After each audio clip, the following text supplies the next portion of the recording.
భారతీయ సంస్కృతి సాంప్రదాయాలతో పాటు కళలను, కళాకారులను ప్రోత్సహించాల్సిన బాధ్యత ప్రతి ఒక్కరిపై ఉందని నగరి శాసనసభ్యులు ప్రకాష్ తెలిపారు.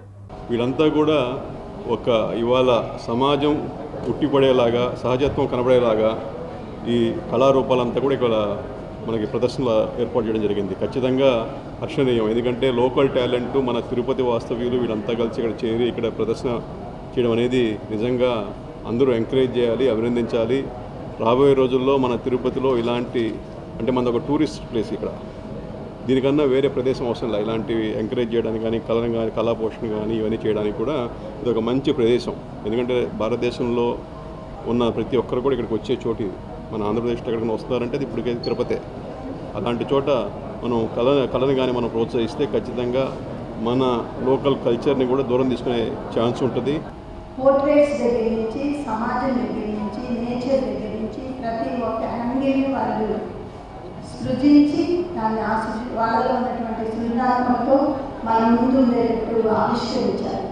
సో ఇటువంటి ఆర్ట్ వల్ల మనం రోజు మాటల ద్వారా కానీ, లేదా రోజు మనకి రోజు ప్రసారం ఇచ్చినాడు మాటల ద్వారా, చేతుల ద్వారా ఉన్న మాధ్యమాల ద్వారా మనం గ్రహించే శక్తి కన్నా కూడా ఈ ఆర్టిస్టులు వేసినటువంటి ఆర్ట్ ద్వారా మనం ఎంతో ఆనందం పొందుతాం అనేది అక్షర సత్యం.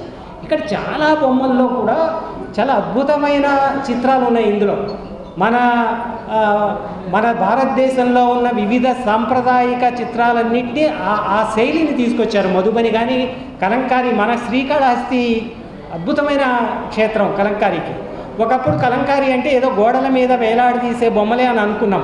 ఇవాళ వస్త్రాల మీదకి ఫ్యాషన్ రంగంలోకి అది వచ్చిన తర్వాత ఒక పట్టు చీర మీద కలంకారీ బొమ్మ వేస్తే 1,00,000 నుంచి 10 లక్షల రూపాయలు పెట్టుకుంటున్నారు. దీని మార్కెట్ ఎక్కడ ఉంది? హైదరాబాద్లో జూబ్లీ హిల్స్లో, బజ్రా హిల్స్లో ఉంది. ఈ మార్కెట్కి, ఈ చిత్రకారులకి మధ్య కనుక ఒక మంచి వారధిని నిర్మించగలిగితే ఇంకా అద్భుతాలు జరుగుతాయి. నమస్తే అండి, నా పేరు దివ్య. సో ఈ పెయింటింగ్స్ అన్నీ వేసింది నేనే. సో ఇక్కడ ఉదయ్ ఇంటర్నేషనల్ ఆర్ట్ ఎగ్జిబిషన్ పెట్టడం చాలా గర్వంగా ఉంది. సో గొప్ప గొప్ప ఆర్టిస్టుల్లో కలిపి నేను పెట్టడం ఇంకా గర్వంగా ఉంది. సో మోడర్న్ ఆర్ట్ పెయింటింగ్స్ అవన్నీ మేము వేసేవాళ్ళం.